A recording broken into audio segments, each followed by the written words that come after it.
space extending infinitely in all directions. Minds strain and stretch to unlock its mysteries. We've only begun to probe, yet in that short span of time, space has taught us much. The more we learn about galaxies, stars, and planets, the more enlightened our own world becomes. With the advent of the space age, we have for the first time seen our tiny world suspended in the dark void, showing none of the artificial boundaries that divide humankind. This fragile planet is at our mercy, and we must all strive to protect it for ourselves and generations to come. We've learned that the Earth is a perfect, living, breathing sphere. Once considered unlimited, now we know better. Population continues to explode, making resources, food supplies, and the land itself more precious.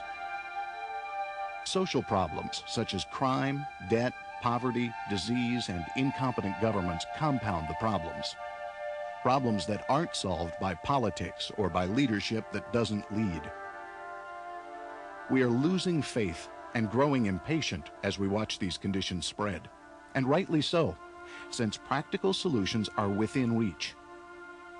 We are approaching a time when we must decide upon a new direction before the choices are made for us. The answers of yesterday are no longer relevant.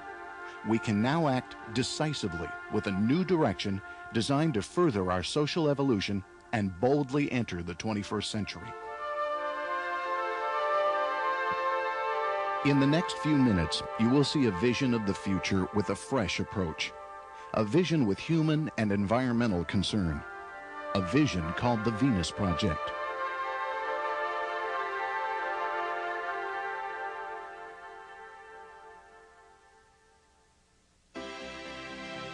The Venus Project presents an alternative design for our culture.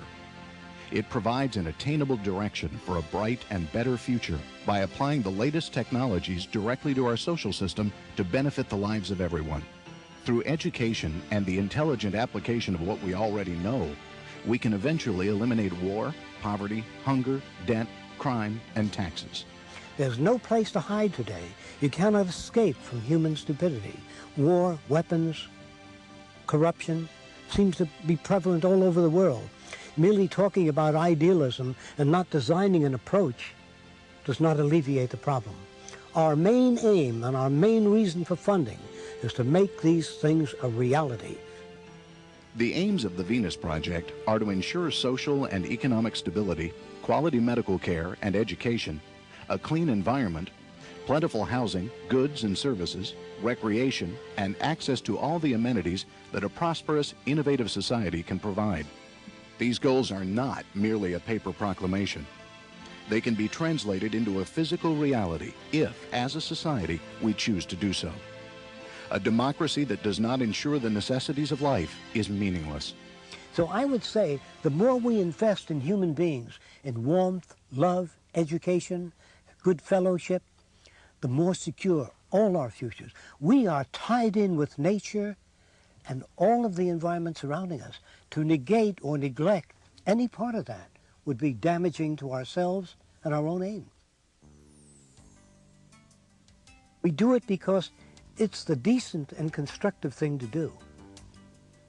The American free enterprise system does generate incentive. However, it also creates greed, corruption, crime, stress, and economic insecurity. The consuming pursuit of money that grips many in our society has a dehumanizing effect and has led us to our present self-centered values. What will happen if we continue to automate production and get rid of more and more people?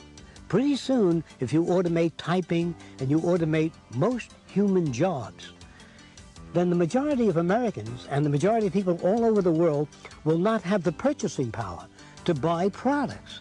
So what good is a factory that's turning out automobiles if they have an automation plant, the automobiles turned out automatically? Who's going to be around to be able to buy those cars? What are they going to use for money? So what happens? Our system dies. The free enterprise system was terrific 50 years ago, maybe 30 years ago. but it's no longer adequate. So if an automobile factory, any other factory goes completely automatic and most people lose their jobs and they don't have the purchasing power, you tell me how the free enterprise system can function. It comes to an end. And when it comes to an end, there become gangs and riots and crime begins to rise. I'm not advocating this. I'm not for this. I'm just trying to describe what most likely will happen. And if that happens, then a military dictatorship will come in which people will tell you how to live and what to do. That's called a dictatorship. It comes about when you can't manage the mass majority of your people. And so that dictatorship is something I have a tremendous fear of. And we're trying to do this Venus Project to show people of a possible alternative to social chaos. The Venus Project proposes a resource-based economy, making the necessities of life available to everyone.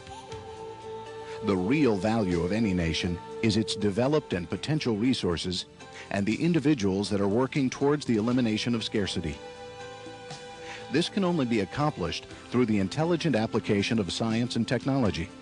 Unfortunately, today, science and technology has been diverted from achieving these ends through the deliberate withdrawal of efficiency and planned obsolescence. This is now true in every aspect of our society. When education and resources are made available, there would be no limit to the human potential. The measure of success would be based on the fulfillment and the quality of one's life, rather than the acquisition of wealth, property, and power.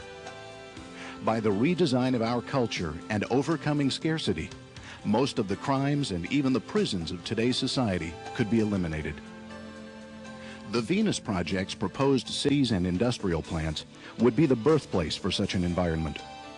It is far easier and less costly to build new, efficient cities and industrial plants than to attempt to update and solve the problems of the old ones. They would combine the most sophisticated utilization of available resources and construction techniques.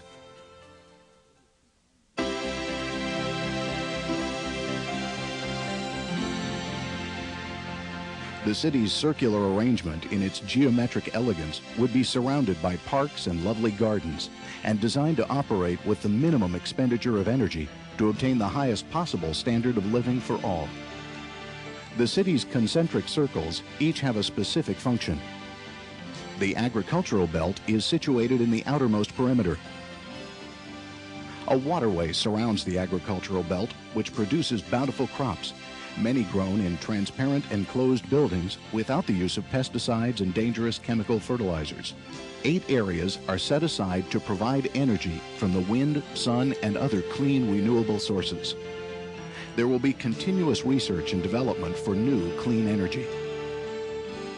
The residential area, beautifully landscaped amid lake and winding streams, displays a wide variety of homes contoured to blend in with the environment. They are prefabricated with new materials requiring little maintenance. With this type of construction, damage from earthquakes, hurricanes, and fire would be greatly reduced.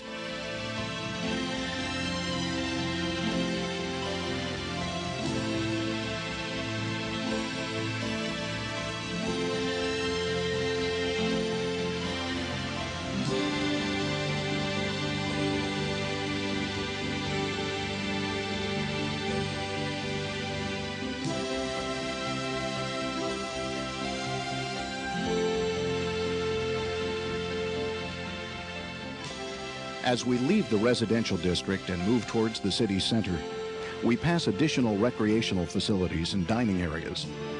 Here, a wide selection of organically grown food would be available. Next are the apartments, planning, and design centers. As we approach the center of the city, we see a large dome surrounded by 8 smaller domes. These small domes house the library, science, art, music, research, exhibition, entertainment, and conference centers, which are fully equipped and available to all.